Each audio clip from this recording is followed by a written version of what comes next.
저희 스튜디오에 최청렬 교수 또 박상규 정치평론가 두 분도 지금 이제 스튜디오에 자리를 했습니다.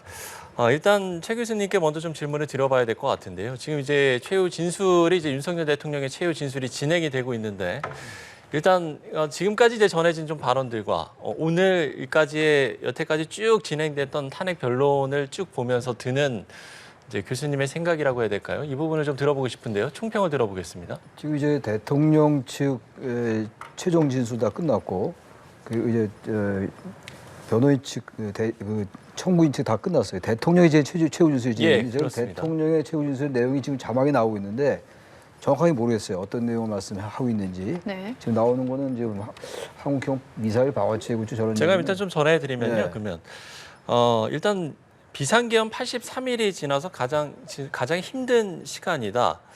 제의를 하지 못하는 현실에 송구한다. 국민 여러분께 죄송하고 감사하다. 이제 이런 말로 시작을 했거든요. 그래서 이제 오늘까 대국민 메시지가 나올 것인가 이제 이 부분도 이제 관심사였기 때문에. 근데 아직 이제 끝나지 않아서. 예, 그렇죠. 아까 제가 언뜻 듣기에는 임기 단축 개헌 얘기도 할 거란 얘기가 들리는데 모르겠어요. 그건 이제 나중에 나올지 안 나올지 모르겠는데 지금 대통령 측의 변론은 끝났잖아요. 대통령 측의 변론은 예상했던 대로 계엄은 정당했다라는 얘기예요. 계엄은 정당했고 2시간짜리 계엄이었고 야당 경고형이었다. 야당의 이제 경정을 부리겠다라는 그런 네네. 계엄이었다라는 거고 그리고 오히려 민주당이 내란을 일으킨 거다. 이런 식의 이제 변론을 폈어요. 그리고 국회 측에서는 예상은 됩니다. 그 변호인단이 쭉 돌아가면서 얘기를 했는데 대리인들이 기본적으로 이건 헌정 파괴행위고 대한민국 전복행위다. 그리고 권력을 사유화했고 이러한 것들 독재라 부른다. 이렇게 이제 강력하게 얘기를 했어요. 그 양측의 이제 대통령 측의 입장과 국회 측의 입장 예상대로였습니다. 단지 대통령의 이제 메시지가 아직은 이제 진행 중이긴 합니다만 최종적으로 국민 통합의 메시지를 낼 건지 그리고 탄핵이 인용되거나 기각되거나 여기에 승복할 건지 그런 게 나올지 모르겠어요. 그리고 나서 이제 정치적 메시지가 어떤 게 나올지 말이죠. 국민 통합 메시지라든지 승복 여부 같은 거 이런 게 굉장히 중요한 거거든요. 그건 뭐 이제 그렇다고 그런 것들이 헌법재판관들의 판단에 영향을 끼치기는 어려울 거예요. 법리적으로 말이죠. 그럼에도 불구하고 대통령의 최후 진술이기 때문에 국민들에게 전해진 정서적인 메시지 있을 겁니다만 근데 그 내용이 어떤 건지 모르기 때문에 아직은 평가가 좀 이르긴 것 같습니다. 네. 예. 지금 이제 9시 29분에 지났기 때문에 오늘 이제 윤석열 대통령의 최후 진술 9시 5분 좀 지나서 시작이 됐으니까요. 지금 한 25분 정도 발언을 좀 하고 있는 것 같습니다. 글쎄요, 지금까지 이제 좀 전해지는 소식들 그리고 윤석열 대통령이 앞으로 그러니까 과연 이제 대국민 메시지를 어떤 식으로 좀 낼 것인가 뭐 이 여러 가지 이제 관심을 받지 않았습니까? 그렇죠. 예, 어떻게 좀 전망을 하시고 지금까지 들어온 것 중에 혹시라도 눈에 띄는 부분이 있다면 말씀을 해주시죠. 원론적으로 헌법재판소는 수사기관이 아니고 또 8명의 헌법재판관들이 소장 대행이 있습니다만 n분의 1인 거예요. 예. 각자의 판단에 따라서 국회 소추단과 윤 대통령 측의 변론 그리고 최후 진술 저쪽은 뭐 정청래 의원이 했고 지금 윤 대통령이 하고 있습니다만 그 얘기를 듣고 그중에 어떤 부분을 본인이 받아들일 것인가는 헌법재판관들 각자의 판단인 겁니다. 물론 이제 평의를 거치고 그 평의에서 어떤 결론을 이제 내리려고 하겠지만 그것이 헌법재판관들이 그 내용 중에 어떤 것을 자기가 받아들일 것인가. 그러니까 윤 대통령 측은 계속해서 헌재 재판 과정의 어떤 절차적인 문제점들, 검찰 조서는 원래 이제 형사소송법에 그 준용을 하기 때문에 본인이 재판정에서 동의하지 않으면 증거로 채택할 수 없다는 원칙을 얘기했음에도 불구하고 문형배 소장 대행은 이게 재판 그 진행권이다 이렇게 얘기해서 그냥 채택을 한 거거든요. 그런데 이것들이 과연 재판관 개개인들에게도 다 그대로 수용이 될 것인가? 이것은 좀 별개의 문제라고 저는 보고 있습니다. 그래서 결론을 아직 예단하기는 어렵고요. 예. 변호인단 측에서 이 윤 대통령 변호인단 측에 여러 명이 나왔었지 않습니까? 그중에 저는 이제 눈에 띄는 게 정상명 전 검찰총장의 그 이야기가 인상적이었어요. 예. 왜냐하면 정상명 전 검찰총장은 윤 대통령이 대구에 초임 검사로 부임했을 때 직속 부장이었습니다. 그리고 윤 대통령의 결혼식 주례를 또 섰던 분이고 그래서 이례적으로 이 정상명 전 총장은 이 본인도 국민들에게 좀 송구한 마음이다 이런 말씀을 했어요. 의미가 좀 복합적이긴 했는데 그러면서 주로 이 감성적인 부분에 대해서 여러 얘기를 했습니다.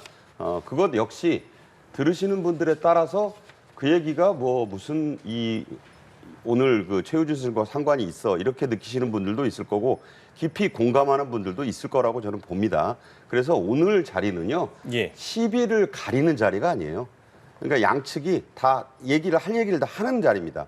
사실상 오늘이 이제 마지막 날이기 때문에 그리고 이제 문영배 소장 대행도 무제한이란 말을 썼잖아요. 시간에 제한을 두지 않겠다. 예, 예. 그러니까 뭐 당초는 한 40분 분량이라고 윤 대통령의 진술이 예정이 돼 있습니다만 그렇게 따지면 이제 한 20-30분 남은 거잖아요. 예. 그런데 그보다 더 길어질 수도 있다고 봐요. 그렇지만 그것을 뭐 초시계 들고 그러지 않지 않습니까? 오늘은 초시계도 안 보이던데 그렇게 해서 충분히 말씀을 듣겠다고 했으니까 다 들어보고 또 이에 따른 판단은 각자 지금 재판정에 쭉 앉아 있는 8명의 재판관들이 듣고 있는 것이고 예. 그들이 이제 이것을 2주에 걸친 기일은 이제 언제 잡힐지 아직 안 나왔잖아요. 예. 이제 판단하고 오늘 자리에서 끝나는 게 아니거든요. 평의를 여러 번 하게 될 것입니다. 그래서 그 과정에서 이제 그것이 과연 전체적으로 더 합의에 의한 평의가 나올지 또 이것이 뭐 그렇게 되지 않을 경우에는 각자 의견 개진이 이 표결 형식으로 이루어질 수도 있는 것이거든요. 그것 역시 지금으로서는 예단하기 어렵다. 끝까지 들어봐야 될 텐데 윤 대통령 초반에는 제가 생각한 대로 네. 저 얘기를 좀 하더군요. 그러니까 이 감사하고 또 죄송하다. 죄송하다는 말은 어쨌든 이 계엄 선포로 인해서 국민들이 2달간에 걸쳐서 여러 가지 불편을 겪으셨을 점을 대통령으로서 송구하게 생각한다는 뜻을 담은 것이고요. 아까 최 교수님 말씀하신 것처럼 뭐 언론에 보도된 여러 가지 메시지 과연 이게 나올지 안 나올지는 좀 두고 봐야 되겠습니다만 앞서 나온 저 얘기들은요. 이게 야당이 민주당이 특히 예산 삭감이랄지 본인이 2년여의 임기 동안에 뭐 정책을 밀고 나가는 데 있어서 너무나 많은 그런 일종의 태클을 좀 걸었다. 이게 뭐 윤 대통령의 주장이지 않습니까? 이런 사업을 하려고 했는데 이런 방해가 있었고 이래서 내가 국정을 도저히 제대로 운영할 수 없었다는 점에 대한 본인의 소회를 밝히는 거예요. 거기에 대해서도 여러 가지 이견이 있을 수 있지만 오늘은 듣는 자리입니다. 그것에 대해서 뭐 질의응답을 하는 자리가 아니니까 차분히 예, 예. 좀 듣고 판단하는 자리가 됐으면 하는 생각입니다. 네, 차분히 듣고 판단하는 자리다. 이렇게 이야기를 해 주셨습니다. 지금 이제 9시 34분, 그러니까 약 한 30분 정도 좀 발언을 이어가고 있는 윤석열 대통령이고요. 관련된 윤석열 대통령의 이제 발언 영상도 잠시 뒤면 이제 저희에게도 좀 전해질 것 같은데 이 부분도 저희가 영상이 들어오면 신속하게 보여드리도록 하겠습니다. 자, 그럼 이제 뭐 앞서 이제 말씀을 해주셨습니다만 이제 이 변론이 끝난 후에 과연 이제 이 탄핵 심판 선고 결과는 언제쯤 나올 것인가? 지금 일단 3월 좀 중순이 좀 중론인 것 같은데요. 이 부분은 어떻게 전망을 하세요? 되게 지난 노무현 전 대통령과 이제 박근혜 전 대통령의 경우를 이제 생각해서 노 대통령의 경우가 14일 있다 나왔고 최종 변론 이후에 그리고 박근혜 전 대통령이 11일 있다가 나왔기 때문에 한 열흘에서 15일 정도 이렇게 시간이 지나면 3월 한 중순쯤 되겠죠. 3월 중순경에 최종 이제 종국 결정이 내려질 것 같아요. 일단 일정은. 네. 네. 현재 지금 윤석열 대통령의 발언이 절반 정도 지난 것으로 추정이 되는데요. 오늘의 마지막 순서입니다. 70일 동안 이제 11차 동안 11회 정도의 변론이 지났는데 두 분 가장 어떤 것을 중점으로 핵심으로 보셨는지 쟁점을 좀 여쭤보고 싶은데요. 박상규 정치평론가님께 먼저 여쭤보겠습니다. 그동안의 이제 변론 중에서 어떤 부분이 가장 인상 깊었는지, 어떤 부분을 가장 중점으로 보셨는지. 민주당은 일관되게 이게 이제 헌정 질서를 문란하게 한 교란시킨 헌정 파괴 행위다. 그리고 이제 형사 재판으로 넘어가긴 했습니다만 국회 소추 때부터 일관되게 이것은 내란 행위다. 그리고 윤석열 대통령은 내란의 우두머리다라는 점을 강조했습니다. 그런데 정작 여러분도 아시다시피 헌법재판소의 이 재판에 올라온 것은 내란 내란죄 부분은 빠져서 지금 형사재판으로 넘어갔잖아요. 네. 그래서 일부 헌법학자들은 이게 자장면을 시켰는데 분명히 자장면하고 단무지를 같이 내줘야 되는데 자장면은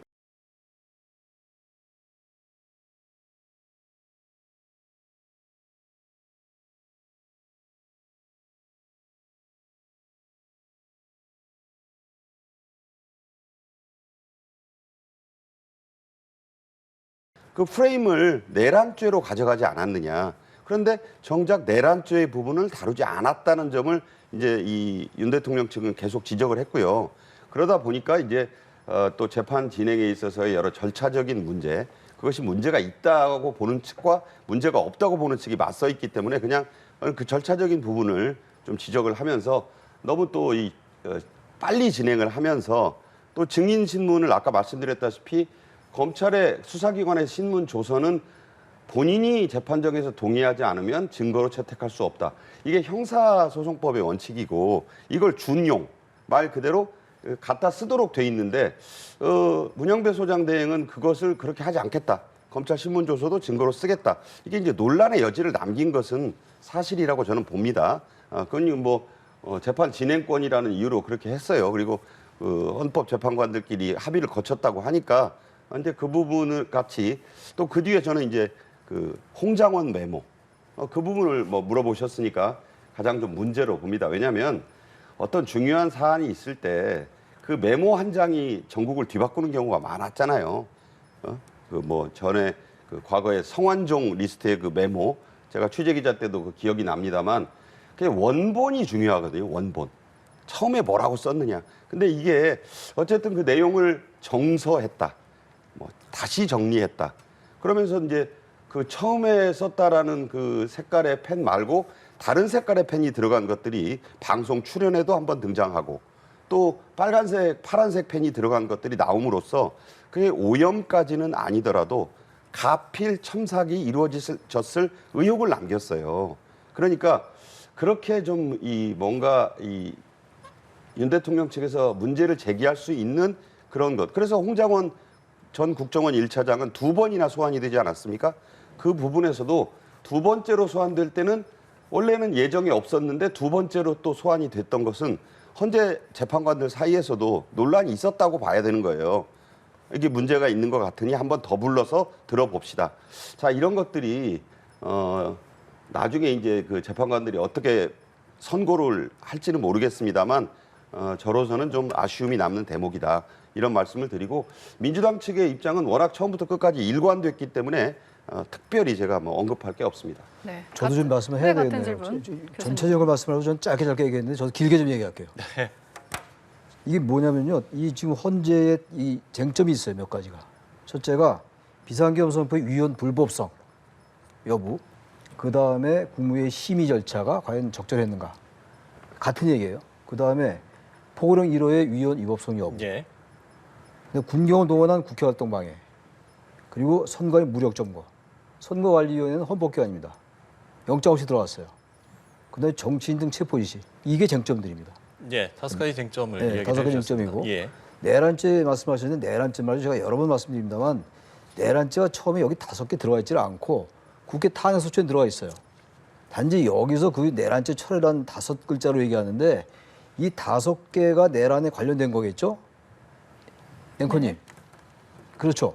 이 5개가 관련된 거 아니겠어요?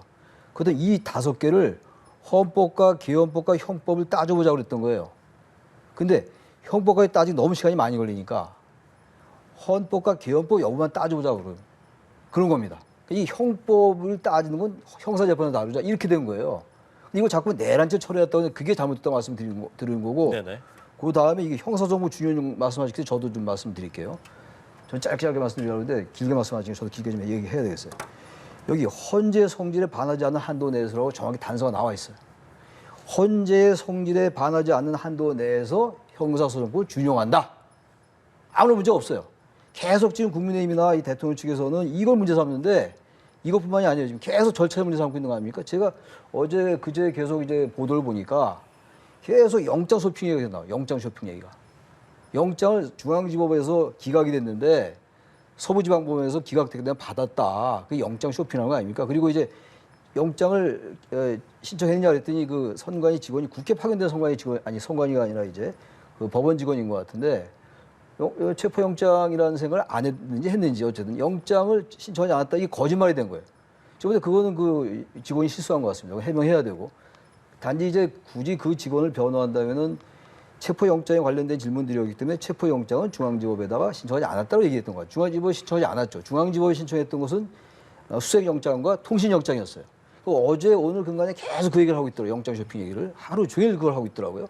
그러니까 절차가 이제 공수처가 수사권이 없다라고 해서 그래서 이제 이 신청이 제기됐는데 기각됐고 그다음에 체포 적부심은 중앙지법에 의해서 기각됐어요. 그러니까 여러 신청에 이게 절차의 문제 제기할 수 있죠. 그 절차의 문제를 대한민국 법원이 다 기각했다고요. 이걸 마지막 순간까지 물론 얘기할 수 있는 방어권 보장에 하니까 너무 저건 유치하다 이런 얘기들이. 아직도 지금 최종 변론 왔는데 형사소송법 얘기를 하고 영사 뭡니까 그 영장 쇼핑을 하고 있고 내란죄 철회를 하고 있고 이게 얼마나 지금 이 지금 논리가 빈약하면 이런 얘기 하냐는 생각이 들고 또 지금 대통령의 그 진술이 진행 중인데 저희 자막에 좀 나오고 있지 않습니까? 예. 대통령의 이 변론은 그건 것 같아요. 최후 진술의 내용은 간첩을 잡지도 못하고 국가 핵심 기술은 유출되어 산업스파이 급증했다. 그래서 이제 계엄 선포했다라는 당위성을 얘기하는 것 같고 또 야당의 군 예산 삭감도 얘기하고 있고 다시 말하면 일관되게 얘기했던 뭡니까 그 탄핵농단 이른바 여권의 그 용어를 빈다면 탄핵농단, 입법농단, 예산농단을 막기 위해서 이것을 국가비상사태로 간주했다. 따라서 전시 사변 또는 국가비상사태 준한 여기에 해당된다고 얘기하고 있는 거예요. 그 논리를 전 개발했다고 보는데 이번에 대통령이 마지막 논리 개발한 게 이거예요. 자유를 부정한 공산주의 막아야 된다. 자유를 부정한 공산주의 막아야 된다고 계엄을 선포합니까? 대한민국은 내내 계엄 상태로 해야 돼요. 항상 간첩이 있을 테니까. 그 대통령이 마지막에 이제 통화 메시지가 나올지 모르겠습니다만 저 이런 식의 변론이 국민들에게 과연 재판 결과에 관계없이 판정 결과에 관계없이 종국 심리의 결과에 관계없이 종국 결과에 관계없이 과연 이런 그 메시지가 국민들에게 설득할 수 있을까? 중도층을 그런 생각이 들어서 인상적인 전 그거였습니다. 예, 알겠습니다. 제가 두 분에게 충분히 발언 기회를 드릴 거고요. 물론 이제 제가 초시계까지 이제 뭐 동원을 해서 재지는 않겠습니다만 최대한 공정하게 두 분에게 발언 시간을 공평하게 드릴 수 있도록 하겠습니다. 자, 저희가 잠시 좀 윤석열 대통령의 지금 최후 진술 발언이 좀 전해지고 있어서 이 부분을 정리하고 다시 좀 이야기를 나눠보도록 하겠습니다. 윤석열 대통령의 발언, 그러니까 민주당의 안보라인 사건 이후로 감사원장을 탄핵했고 공직자 탄핵으로 국민에게 막대한 피해를 줬고 선동 탄핵, 이적 탄핵으로 나라를 무너뜨렸다. 대통령 정당성 다른 선출직과 그 무게가 다르다. 거대 야당은 대선 끝나자마자 퇴진운동, 또 대통령 끌어내리기 위한 줄탄핵, 헌정 파괴. 그러니까 이제 계엄을 할 수밖에 없었던 이제 본인의 어떤 이유를 좀 설명을 하고 있는 것 같은데요. 지금 앵커님 얘기를 들으면서 탄핵이라는 단어가 적어도 한 8번 나오더라고요. 제 입에서요. 아니 그러니까 이제 뭘 말씀하신 게 주장이 아니고 그러니까 윤 대통령도 대통령 중심제 국가의 대통령의 강요들을 13명을 탄핵을 했어요. 그리고 이 탄핵이 될 수 있죠. 국회 다수당이니까 법에 따라 탄핵할 수 있는 겁니다. 저는 거기에 대해서 문제를 지적하는 것이 아니고 탄핵이 이제 우리나라 헌법이나 법률에 따르면 일단 업무가 마비가 되잖아요. 그 사람이 아무 활동을 할 수가 없어요. 그러면 그거에 대한 적법 절차를 빨리 따져서 이 탄핵이 잘 된 거냐 안 된 거냐를 판단을 해줘야 되잖아요. 그러면 이게 잘못돼서 정말 탄핵 받을 만한 사유면 그 강요나 검사든 뭐 누구든 간에 탄핵이 돼야죠, 당연히. 그런데 그걸 따지지 않고 뭐 적어도 안 검사 같은 경우 그 두 검사는 한 250일 가량 이걸 묵혔어요. 그러니까 이게 무슨 효과가 있느냐? 특정 정당이 지금은 민주당입니다만 국회 다수 의석을 가지고 탄핵을 하면 의결을 시켜서 탄핵을 시킬 수 있잖아요. 그럼 마비를 시키는데 마비를 시키고 그거를 또 헌법재판소가 신속하게 안 해주면 그냥 한 5, 6달 동안 국정을 그 특정 분야가 마비되잖아요. 근데 이런 것이 문제라는 겁니다. 자, 헌재가 그걸 신속히 해줘야 되는데 헌재가 지금 그 한덕수 전 대행만 해도 62일 2달이 걸렸잖아요.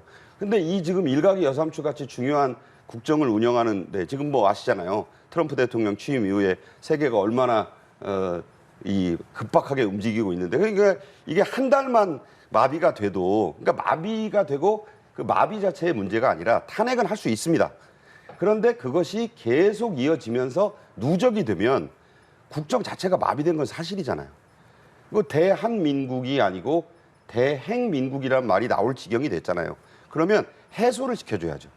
그게 맞으면 빨리 해서 그러니까 그 한덕수 대행 같은 경우 2달 가까이 미루다가 90분 그 변론 듣고 끝내고 아직 선고를 또 안 하고 있잖아요.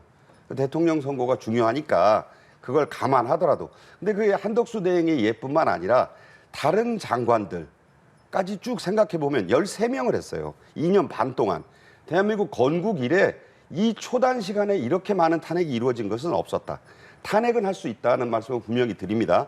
다만 그것이 헌법재판소에 의해서 적절히 신속히 판단이 되고 처리가 되지 않았던 것이 결국은 그것을 알고서 무더기 탄핵을 한 거 아니냐. 이 점을 대통령이 지금 쭉 자막에 나오지만 얘기를 하고 있다. 그러니까 그런 부분은 주장할 수 있다는 겁니다. 예, 제가 지금 이제 읽어드린, 그러니까 전해드린 부분이 바로 이 어떻게 보면 이제 윤 대통령 측 대리인이 주장을 했던 부분과도 좀 일맥상통한 부분인 것 같은데, 그러니까 이제 야당의 폭주로 정부의 기능이 제대로 돌아갈 수가 없었고 결국에는 이제 계엄을 할 수밖에 없었냐, 이제 이 메시지인 것 같은데요. 이런 윤석열 대통령의 지금 이 진술 내용들 좀 어떻게 들으시는지요? 그러니까 저도 아까 말씀드린 것처럼 헌법 77조에 나와 있는 전시 사변 또는 이해에 준하는 국가 비상사태, 그리고 그다음에 또 나온 얘기가 병력으로서 군사상이 필요에 응하거나 공공의 안녕의 유지를 필요로 할 때, 이게 정확히 나와 있어요. 그리고 국무회의 심의 절차 거치, 이게 계엄의 요건이에요. 이 세 가지가 가장 중요한 겁니다. 이게 다 계엄 사유예요. 그러니까 지금 여러 가지가 나오고 있습니다만, 제가 아까 포고령 1호 얘기도 했고, 포고령 1호는 왜 중요하냐면 국회 활동 방해가 되어 있어요. 거기 정당, 국회, 지방의회라고 정확히 명시되어 있습니다. 포고령 1호에. 근데 잘 아시겠습니다만 헌법과 계엄법에는 말이죠, 설령 계엄이 합법적이라 하더라도 정부나 법원에 대해서 긴급한 조치할 수 있어요. 행정부나 사법부에 대해서 긴급한 조치할 수 있습니다. 국회에서는 긴급한 조치할 수 없게 돼 있어요. 그래서 포고령 1호가 위헌이냐 위법이냐를 따지는 건데, 어쨌든 비상계엄 선포의 위헌 불법성이 가장 중요한 겁니다. 여기에 따라서 다 이 결정이 되는 것들이고, 아까 지금 말씀하신 거 대통령의 그 논리, 거기다 답변을 드리면은 지금 대통령이나 이제 대통령 측의 논리는 그거죠. 지금 야당의 과도한 탄핵, 그다음에 예산 삭감한 거, 입법 폭주. 저도 사실 그런 거 비판 많이 한 사람 중에 하나예요. 야당의 행태가 과도했죠. 무슨 탄핵을 13번씩이나 합니까? 게다가 이재명 대표의 4월 리스크를 방탄하는 거 저만큼 비판할 사람 없을 거예요. 근데 그런 문제하고 그렇다고 해서 그 문제가 과연 헌법 77조에 나와 있는 전시 사변 또는 이해에 준하는 국가 비상사태네요. 근데 그 국가 비상사태로 판단했다는 얘기 아닙니까? 따라서 비상계엄이 아니면 이 헌정 질서의 문란함을 막을 수 없었다. 그리고 대통령께서 12월 3일 날 비상계엄 선포 전에 발표한 담화가 있어요. 제가 정확하게 기억하는데 육성을 직접 한 겁니다. 종북 반국가 세력을 일거에 척결하기 위해서. 그 일단은 지금 나오고 있는 거예요. 지금 보세요. 지금 대통령이 계속 말씀하는 게. 예. 그래서 그 얘기가 나오고 있는 거거든요. 지금. 간첩을 잡지도 못했다는 얘기도 같은 얘기인 것 같고, 종북이라는 단어. 그러니까 여러 가지가 복합적이에요. 야당의 그런 행태를 도저히 묵과할 수 없다. 왜냐하면 의석이 압도적이니까. 그래서 이제 군병력 동원해서 그건 경고용이었다. 100몇 명밖에 안 들어왔다는 것이고. 이게 다 거짓입니다. 근데 제가 볼 때. 이미 다 예. 나와 있어요. 지금 그 곽종근 사령관이 대통령께 받았다는 게 다 마이크로 켜져 있었다는 거 아니에요. 체포지가 있었다고 알려져 있는 것이고, 물론 나중에 최종적으로 재판관이 판단하는 거겠습니다. 헌재에서 판단하는 거겠습니다만, 따라서 지금 얘기하는 여러 가지 야당의 무리한 행태들, 저도 비판해 왔고 말이죠. 그런 무리한 행태라고 해서 지금 우리는 그걸 보이는 거예요. 형사재판의 내란죄는 앞으로 1년 이상 걸리겠죠. 중요한 거는 대통령의 이 비상계엄 선포가 과연 헌법에 위반됐는가, 불법적인가 아닌가를 따지는 겁니다. 단지 그런데 만약에 위헌적이고 위법적인 걸 하더라도 대통령을 탄핵할 정도, 대통령을 파면할 정도로 중대한 걸 따지는 거예요. 지금 그걸 따지고 있는 거예요. 그걸. 거기에 무슨 여러 가지 소송 절차 이런 거 다 뭐 따질 수 있죠. 역시 부수적이고 지엽적인 거죠. 근데 단지 이거를 제가 볼 땐 헌법과 계엄법과 여기에 위반된 것 같이 전 보이는데, 예. 그건 헌재에서 판단하겠죠. 설령 이걸 위반했다 하더라도 과연 대통령의 이 파면을 정당화할 정도로 중대한 것인가를 판단하는 거예요. 근데 너무도 많은 얘기가 있는 겁니다, 지금. 따라서 이걸 보는 거예요, 지금 결국. 그래서 이제 대통령이 국가비상사태를 이게 판단해서 선포했는데 예. 그걸 이제 재판관들이 판단하겠죠. 평이나 판결을 통해서 말이죠. 과연 이게 맞는 것인가? 안 되겠다. 이런 분은 이런 사람 계속 대통령이 있으면 안 되겠다라든지 아니다. 이 사람은 그야말로 윤 대통령은 정말 자신의 사익을 위해서가 아니라 국가를 위해서 야당의 무리한 행태를 막기 위해서 불가피하게 대통령에게 주어진 비상대책을 했구나 하면 기각되는 거예요. 제가 볼 때 그러나 기각될 확률이 적다고 보는 거죠. 많은 사람들이 많은 사람들 생각인지 모르겠어요. 저희 개인 생각 말씀드리는 거니까. 네. 슬슬 발언을 마무리해 주시면 좋을 것 같습니다. 그겁니다. 예. 제가 말씀드리자는 그거예요. 쟁점들. 예, 알겠습니다.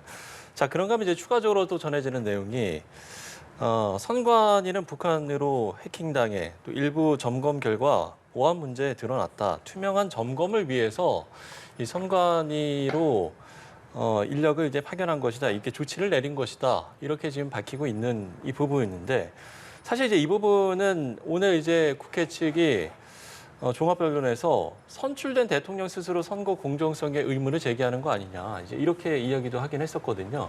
이 부분은 좀 어떻게 봐야 되겠습니까?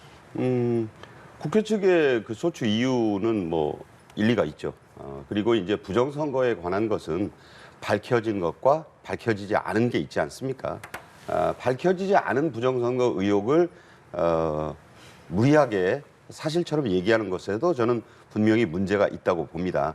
다만 이제 그 중앙선관위에 군대를 보낸 것 그리고 국회보다 먼저 군대를 보낸 부분은 예. 분명히 헌법재판관들도 문제가 있다고 보고 있을 것 같아요.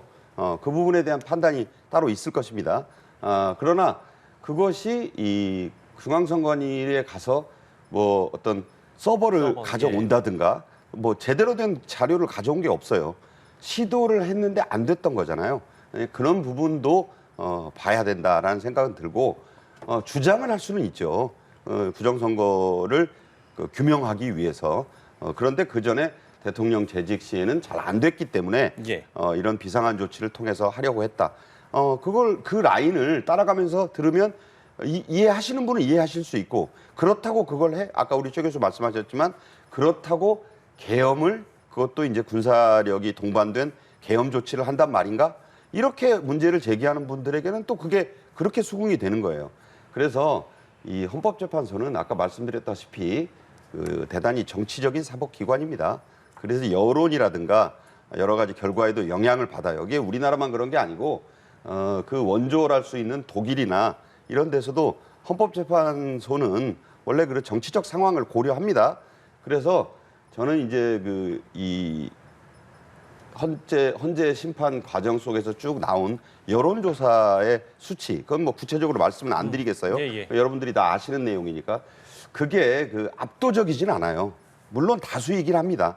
뭐 과반수를 넘는 또는 뭐 경우에 따라서는 60% 전후가 탄핵을 찬성하지 않느냐.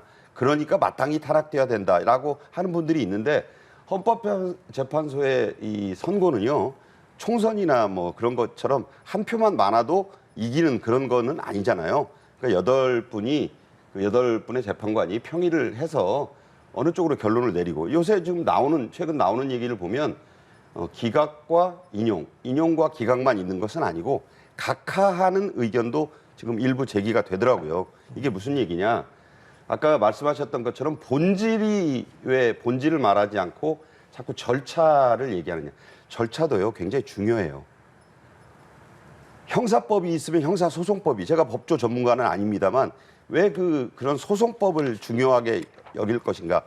절차도 정의로워야 되고 절차가 정의롭게 보이는 것도 중요하다는 거 아니에요. 그러니까 그런 부분을 따지겠다는 분에게는 이것이 그 절차상의 하자가 많기 때문에 예. 각하돼야 된다는 의견도 일부 법률학자는 하고 있는 것으로 알아요. 그러니까 이런 것들을 이제 오늘 그 변론이 밤늦게라도 종결이 되면 아까 최 교수 말씀하신 대로 3월 중순까지 뭐 3월 중순이 될 수도 있고요. 만약에 평의를 여러 번 했는데 뭐 의견 통일이 안 되면 조금 연장될 수도 있습니다. 네. 제가 달력을 보니까 3월 15일은 토요일이고 3월 16일은 일요일이에요. 그러면 그 중순이라고 하는 개념으로 보면 15, 16일 아니겠어요? 그 토요일, 일요일에 할 수 있을까? 중요하니까 할 수도 있겠죠. 그러나 의견이 합치하지 않거나 일부 다른 의견이 있으면 며칠은 연장될 수도 있다고 봅니다.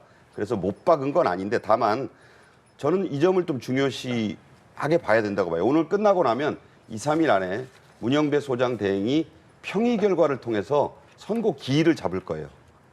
발표를 할 겁니다. 네. 그런데 그 선고 기일이 어떻게 나오느냐도 좀 주목거리예요. 그러니까 며칠 날로 하겠다라고 하는 것이 그 합의에 의해서 깔끔하게 뭐 15일 날 합니다. 14일 날 합니다. 나올 수도 있고 그렇지 않을 수도 있어요.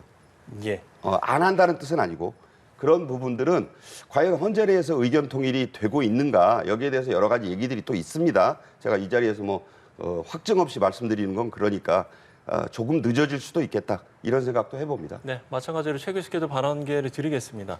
앞서 이제 윤석열 대통령의 최후 진술에서 이 부정선거 의혹 문제도 이제 언급을 했거든요. 이런 메시지들 좀 어떻게 듣고 계시는지요? 부정선거 얘기는 정말 대법원에서 이미 판결이 끝난 거예요. 판단이 끝났는데 이 얘기를 계속 하는데 전 최후 변론에서는 그 얘기는 안 나올 줄 알았어요. 대통령의 최후 진술에서는 그 얘기는 안 나오고 좀 포괄적인 얘기가 많이 나올 줄 알았어요. 그러니까 이제 어쨌든 계엄 선포에 대한 유감, 사과 그 얘기는 좀 했던 것 같고 그리고 이제 통화 메시지라든지 그다음 비상계엄의 정당성을 얘기할 수 있었는데 부정선거 얘기까지 또 나올지 몰랐는데 아무튼 집요할 정도 부정선거 얘기를 하고 있어요. 그리고 특히 부정선거 이 얘기가 중국의 배후다. 중국이 배후라는 얘기. 그리고 이제 거기에 관련해서 반중 정서. 그러다 보니까 제가 이제 가끔 이제 극우라는 단어를 쓰는데 지금 탄핵 반대하는 분은 제가 다 극우라고 얘기하지 않습니다. 근데 지금 유난히 공산주의가 어떻다라는 얘기. 지금 계엄 선포와 공산주의는 전 관계가 없다고 생각해요. 전 개인적으로. 그 일종의 색깔론 같은 거거든요. 그 대통령께서 계속 얘기해왔던 지난해인가요? 지난해 광복절도 그런 얘기 했던 걸 제가 기억하는데 공산주의 반국가 세력. 그 언제부턴가 대통령의 언어로 그런 게 나오기 시작했다고요. 그런 게 쌓여있던 것 같아요. 공산주의를 척결한다는 거 그리고 이제 그게 이제 중국 배후의 부정선거론. 그게 이른바 이제 극우 유튜버들이 계속 주장하는 부정선거론. 이런 것들 때문에 이 선관위에 들어갈 수밖에 없었다. 그런 논리거든요. 선관위는 헌법기관인데 영장 없이 들어가면 안 되죠. 명백한 헌법 위반입니다. 아무리 부정선거를 의심할 수 있죠. 아무리 뭐 대법원에서 판결이 이미 나오고 판단이 끝난 거라 하더라도 의심할 수 있어요. 대통령으로서 의심할 수 있고 조사도 해봤던 거 아닙니까? 문제가 있었다는 거 아니에요? 그러나 그게 선거 과정을 심대하게 위협할 정도는 아니었다고 판단이 내린 거 아닙니까? 그럼에도 불구하고 이제 의혹을 할 수 있지만 그렇다고 군이 들어가느냐 선관위 전혀 별개의 문제인 것이죠. 그럼에도 불구하고 대통령께서 그 얘기를 또 했다 이런 얘기. 역시 저는 마지막까지 대통령이 거기에 대단히 집착하는구나를 느꼈어요.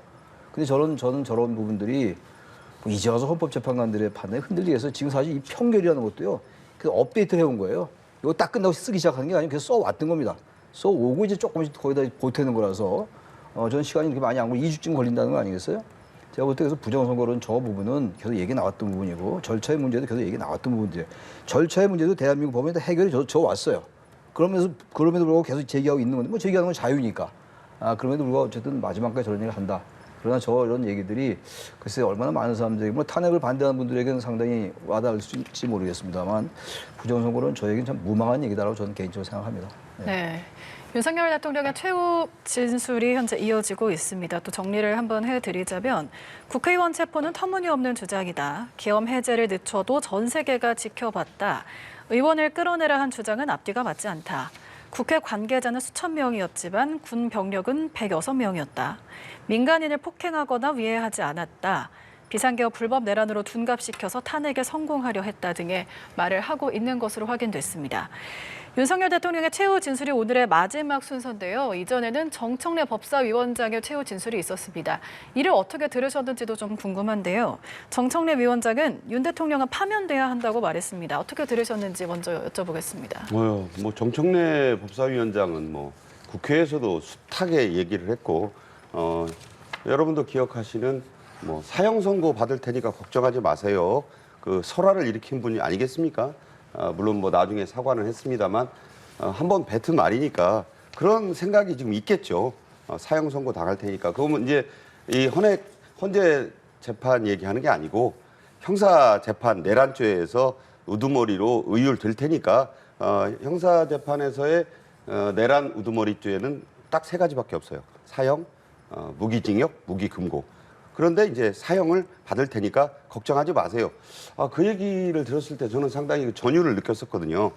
자리가 주는 무게에 비해서는 지나치게 말이 좀 거세구나 이랬는데 오늘은 또 이런 얘기 나왔습니다. 광인에게 다시 운전대를 맡길 수 없다. 다시 운전대를 맡길 수 없다는 주장은 국회 소추단, 민주당이 충분히 할 수 있는 주장이라고 봐요. 그런데 광인? 그러니까 미친 사람이라는 거잖아요. 그러니까 물론 그 상대방을 저격하는 용어를 쓸 수 있다.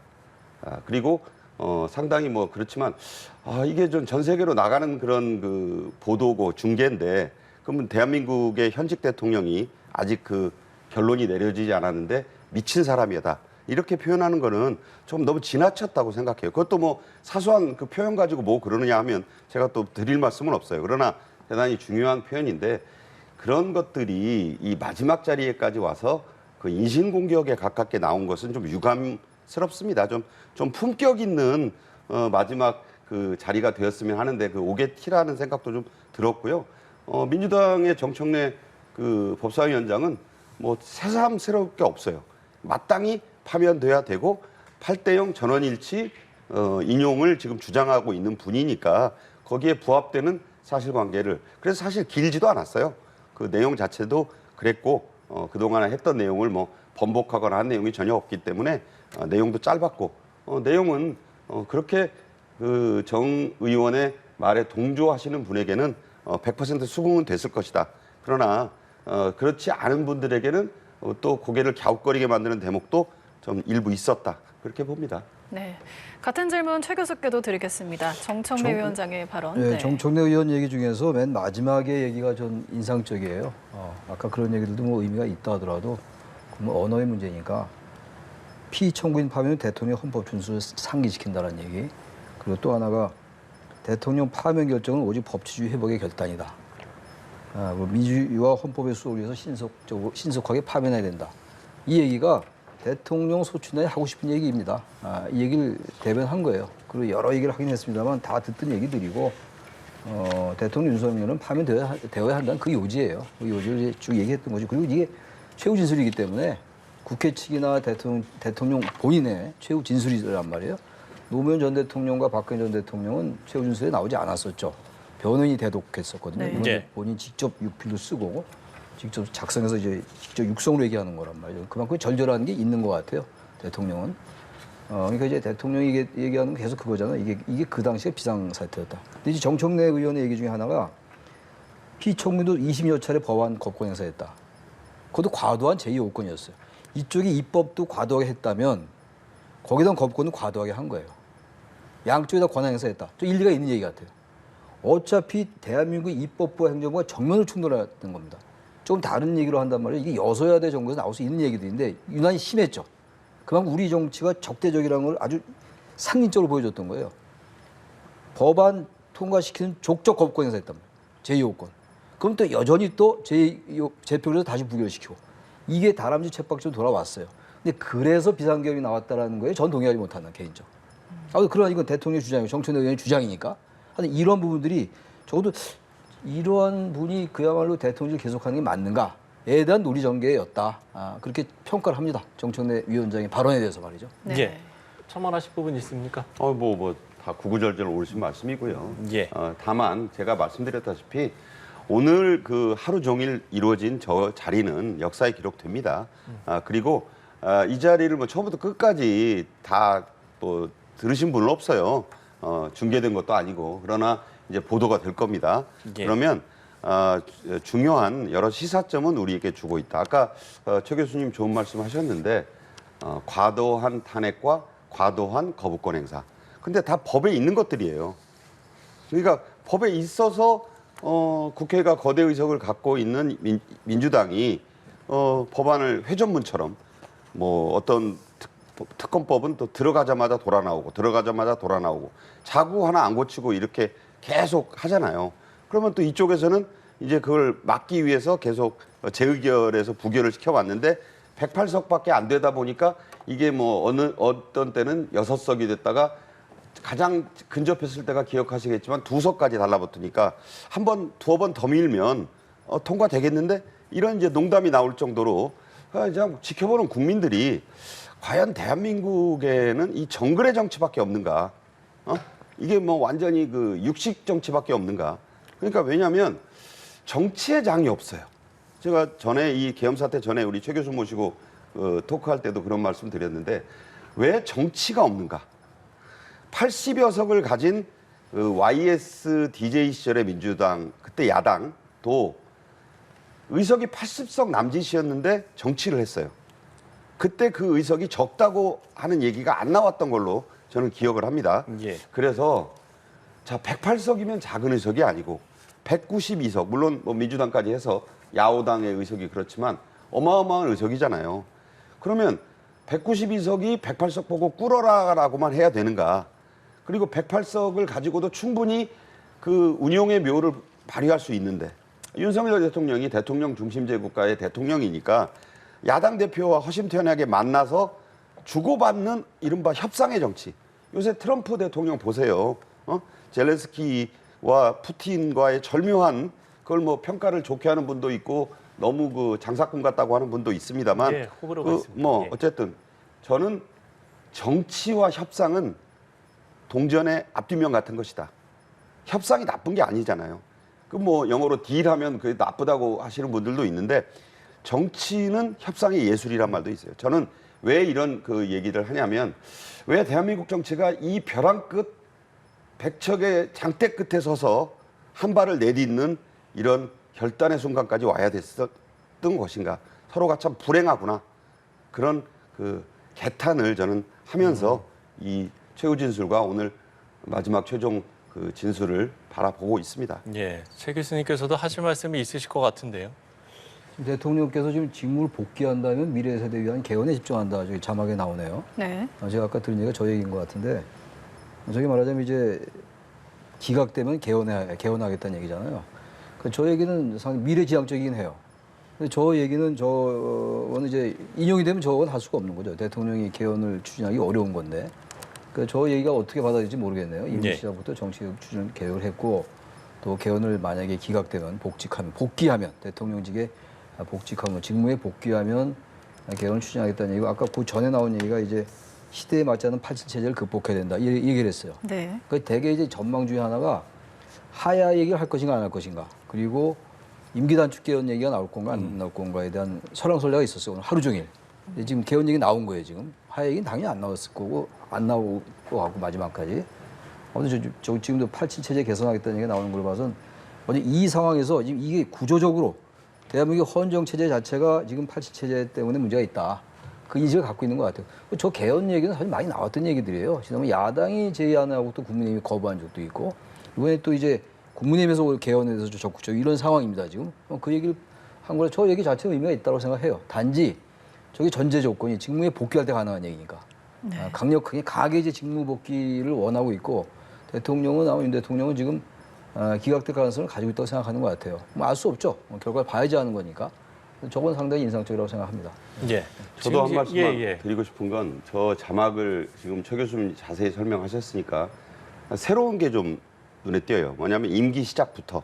이 말은 무슨 말이냐면 만약에 6명의 인용이 안 나오면 이게 이제 뭐 3이냐 4를 얘기하는데 그게 아니고 중요한 건 6명의 매직 넘버가 나와야 돼요. 그러니까 기각이 된다면 그러니까 인용의 경우가 6명이 예, 그렇죠. 인용을 하는 것이 돼야지만 그 이외의 경우는 뭐 기각이든 각하든 어쨌든 그런 반대 의견이 나오면 네. 즉각 업무에 복귀를 하는 거잖아요. 법적으로 그렇다는 거죠. 그렇다면 그때부터 바로 오라는 뜻이 돼요, 저게. 그러니까 임기 후반에 뭐 내가 뭘 다시 새롭게 뭘 해보겠다는 게 아니라 오직 87년 체제의 개헌에 주력하는데 임기 시작부터 바로 하겠다. 저희 얘기는요, 조금 달라요. 나왔던 개헌 얘기 아니냐, 그 되풀이 아니냐, 그거보다는 어쨌든 저런 것으로서 본인의 임기에 연연하지 않겠다. 이 말은 흔히 나오는 임기 단축에 관련된 얘기거든요. 자, 이것은 이미 어떤 결론을 내려놓고 있는 헌법재판관들에게는 아무런 영향이 없을 겁니다. 하지만 그렇지 않은 분들이 일부 있다고 했을 때 그분들에게는 큰 영향이 있을 거라고 봐요, 저는. 저희 얘기는. 새로운 얘기예요. 그러니까 뭐냐면 대통령이 내가 집권욕에 의해서 다시 돌아가겠다는 게 아니구나라고 받아들일 수 있는 충분한 소지가 있는 새로운 발언이라고 봐요. 저부 대목이 중반 이후에 나왔다는 건 미리 준비한 것 같은데 저는 개인적으로 저 얘기는 임팩트가 좀 있을 것이다. 그래서 그게 결론을 뒤바꿀 정도라고 저는 예단하지 않겠습니다. 다만 그런 것들이 그 앞으로 이제 나타나는 걸 보면 알겠지만 이 평의가 그렇게 순조롭게 어떤 특정한 목표로 그렇게 급행하기에는 좀 다소 무리가 있지 않겠느냐 제 생각입니다. 예. 그러니까 임기단축 개헌이 상당히 이제 새로운 좀 이야기인 것 같고 상당히 좀 임팩트가 있는 이제 진술인 것 같다 이렇게 이야기를 해주셨는데 동의를 하시는지요? 근데 너무 때가 늦었어요. 지금 얘기하는 게 진정성이 없어 보여요. 지금 이제 거의 최후 진술까지 와서 최종 변론에서 얘기를 하는 거란 말이에요. 저런 얘기는 엄청나게 중요한 얘기예요. 임기 단축 개헌 얘기는. 예. 그리고 지금 정계에서 얘기가 나오고 있는 것이고 저 얘기 자체는 저는 의미가 있다고 봐요. 근데 개헌 얘기를 지금 현재 대통령이 과연 하는 게 의미가 있느냐? 야당이 상당히 비판적으로 나올 거예요. 당연히 이제 나올 거고 여당은 환영할 겁니다 아마. 근데 환영하나 비판하나 마나 기본적으로 현재 지금 이제 탄핵 심판의 최종 종국 심리를 앞두고 있는 상황에서 저 얘기가 크게 와닿지 않는다는 거죠. 그 자체는 이슈죠. 굉장히 큰 이슈고. 그 대한민국의 많은 사람들 그리고 시민사회, 언론, 정계 할 것 없이 개헌 얘기는 워낙 오래전부터 나왔던 얘기예요. 87 체제의 극복. 이건 박근혜 전 대통령이 2016년도 10월 24일 저녁에 방송에서 태블릿이 보도되는 날 바로 아침에 얘기를 했어요. 개헌 얘기를. 그리고 그날 저녁에 태블릿이 터졌다고요. 예. 기억하실 겁니다 아마. 2016년도 10월 24일이에요 그게. 예, 맞습니다. 네, 그렇죠. 그러니까 지금 이 개헌 얘기는 이게 워낙 이 이슈가 된 얘기인데 지금 대통령이 뭐 몰리는 것 같은 상황 속에서 임기에 연연하지 않겠다는 얘기가 그렇게 진정성 있게 안 들린다니. 의미 있지만. 두 분이 조금 상반된 평가를 해주시네요. 상반도에게 얘기를 해야죠. 예. 저는 이제 이 질문도 좀 드려보고 싶은데 앞서 이제 박상규 평론가께서 그러니까 역사에 지금 이런 부분도 기록이 된다 이렇게 이야기를 해주면서 드는 질문이 그러면 이제 그러니까 노무현 전 대통령이나 박근혜 전 대통령 같은 경우는 심판에 출석을 하지 않았는데 윤석열 대통령은 왜 이제 직접 이렇게 출석하는 걸 택했을까? 이 부분은 좀 어떻게 보세요? 저는 뭐 노무현 전 대통령 때부터 기자를 했고 또 박근혜 대통령의 탄핵 사태도 지켜본 그때도 뭐 기자 앵커를 했습니다만 예. 성정 차이인 것 같아요. 그러니까 윤석열 대통령의 이 개인적인 성격, 그러니까 좀 불같은 성격이기도 하고 뭔가 여기에 대한 어떤 대단한 확신을 갖고 있기 때문에 내가 이제 훌륭한 그 변호인들이 있지만 그 변호인들에게만 맡겨놓을 수는 없다. 그래서 아주 이례적으로 혹시 뭐 대한민국에 앞으로 이런 일이 또 있어서는 안 되겠습니다만 혹시 그런 일이 있더라도 윤 대통령 같이 직접 거의 모든 변론에 또 이렇게 나서는 경우는 앞으로 재현되기는 어렵지 않을까 할 정도로 본인이 적극 나서고 있습니다. 이제 물론 노무현 대통령도 변호사였고 또 아주 달변이었지만 예. 노무현 대통령 때는 이슈 자체가 지금과는 전혀 다른 거였기 때문에 본인이 또 확신을 했었고 제가 볼 때는 그래서 복귀에 대한 확신이 있었다고 보고 박근혜 대통령 때는 뭐 본인이 법률가도 아니고 여러 가지 또 내성적인 부분도 있어서 그때는 아까 최 교수 말씀하셨지만 대리인단에 의해서 무려 4시간 반을 최후 진술을 했어요. 돌아가면서 그거에 비하면 어쨌든 뭐 내용상으로는 그때가 훨씬 길었지만 본인의 입으로 꼭 이야기를 하고 싶다. 그래서 아마 지금 자막 나오는 걸 보면 거의 고별사 같은 얘기도 지금 나오잖아요. 그러니까 뭐냐면 예. 고별이라는 게 이제 저는 물러갑니다가 아니라 그동안 수고하셨다는 얘기도 지금 나오는 걸로 봤을 때는 거의 마무리가 되지 않았는가 그런 생각이 들고 헌재에서도 지금 평의 거쳐 고지하겠다는 얘기가 나온 거 보면 예, 지금 이제 종료가 됐다는 클로징이 된 것 같습니다. 지고 있습니다. 예. 할 말을 뭐 말씀을 저는 하셨으니까요. 할 말을 네. 다 했다. 유한 없이 한 것이다 이렇게 봅니다. 예, 말씀을 하셨으니까 좀 정리를 해드리고 제가 발언 기회 드리겠습니다. 예, 윤석열 대통령이 뭐 말씀을 해주신 대로 재판관님들 노고에 다시 한번 감사한다라는 이야기를 하면서 국민께 혼란 끼친 점 진심으로 죄송하고 청년들도 어려움을 겪어서 정말 미안한 생각이다. 대통령 출마 때 목숨 바치겠다고 결심했는데 지지와 질책, 목소리 너무 잘한다. 모두 감사하다. 대한민국 도약 디딤돌이 되도록 노력하겠다. 이런 이제 발언까지 한 것으로 전해졌습니다. 오늘 이렇게 윤석열 대통령의 최후 진술까지 마치면서 오늘 이제 변론도 끝이 났는데 예. 저 발언 기회를 드리죠. 대통령의 메시지에서 마지막 기대했던 게 있었어요. 승복하겠다. 기각이든 인용. 그 얘기는 안 나온 것 같아요. 다 제가 파악을 못했는데. 예. 그건 안 나왔죠? 지금 나온 거. 네, 저도 이제 지금 방송을 하면서 이제 계속 전해지는 저는 부분들을 이제 잘 확인하고 모르겠어요. 있는데 네, 지금 그 안 부분은 나온 안 것 나온 같아요. 것 안 나온 같습니다. 것 근데 같고. 만약에 이게 또 뭐 확인이 된다면 바로 정확히 알려드리겠습니다. 모르니까 예, 예. 이제 그런 생각이 들고 제가 그 말을 참 기대했어요. 어쨌든 탄핵이 기각되건 인용되건 헌재의 재판에 승복하겠다라는 걸 참 기대했는데 모르겠고요. 그거는. 네. 국민 통합 메시지가 생각보다 잘 안 나왔다라는 거. 그게 같은 얘기예요. 승복을 해야만 이 통합이 되는 거거든요. 탄핵 반대 세력에게 승복해라는 메시지가 될 수 있는 거라서 이 승복하겠다는 메시지와 국민 통합 메시지는 사실은 동전의 양면이거든요. 이게 안 나와서 좀 아쉬움이 있고 또 하나 더 아쉬운 거는 국군 통수권자로서 그 대통령의 명령을 따른 군인들에 대해서 내가 책임을 다 지겠다. 선언적 의미라도 그 말이 빠졌다는 거. 여전히 다 자신 얘기만 했어요. 내가 복직하게 복귀하겠다. 계속 이런 얘기하면서 그 탄핵의 그 계엄의 정당성을 뭐 당연히 이제 최우진 순위가 얘기를 해야 됩니다만 예, 예. 적어도 대통령이니까 국민이 뽑아준 대통령을 반대하는 사람도 있고 찬성하는 사람도 있습니다만 그래도 대통령을 뽑아준 국민들에게 감사담을 했습니다만 사과도 했고 그렇지만 적어도 내가 책임을 지고 다 가겠다라 이 정도는 기본적으로 있어야 되는 거 아닙니까? 대단히 실망스럽다. 그 마지막에 그 말이 없었다는 게 제가 많은 기대를 했거든요.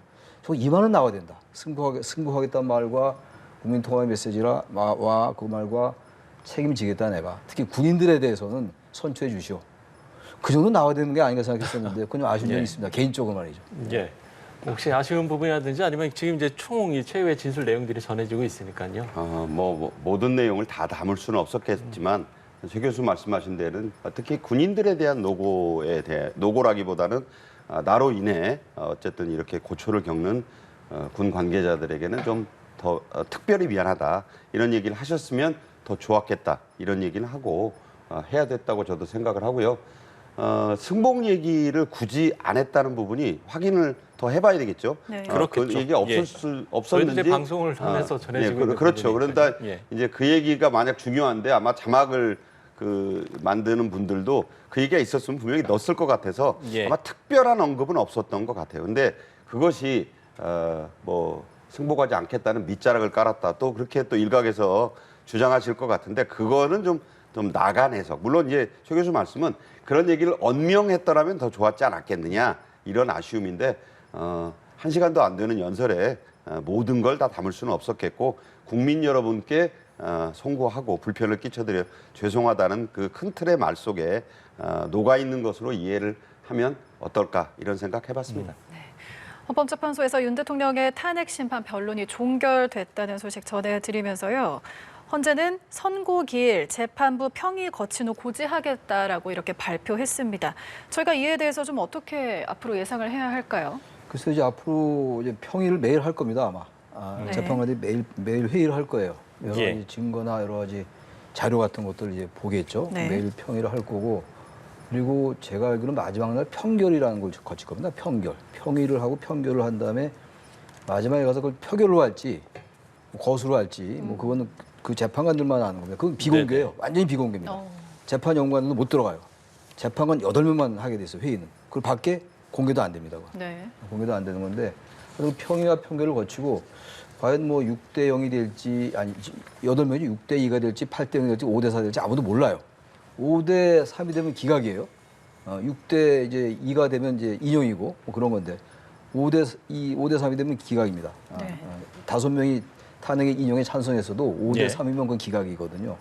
근데 아무튼 이제 그런 결정을 거쳐서 아마 여러 그 논의를 거쳐서 만장일치로 나올 가능성이 높아요. 기각이다 인용이다 하나쯤 나오지 6대 0, 6대 2, 뭐 7대 1 이렇게는 안 나올 것 같은데 만장일치. 모르겠어요. 하여튼 네. 평의와 평결을 거치고 최종 이제 선고를 하는데 선고 기일도 지금 오늘은 얘기 안 하잖아요. 예. 노무현 전 대통령과 박근혜 전 대통령의 경우가 3일, 4일 전에 선고일을 발표했어요. 이번에도 그렇게 하지 않을까 생각이 됩니다. 예, 네. 알겠습니다.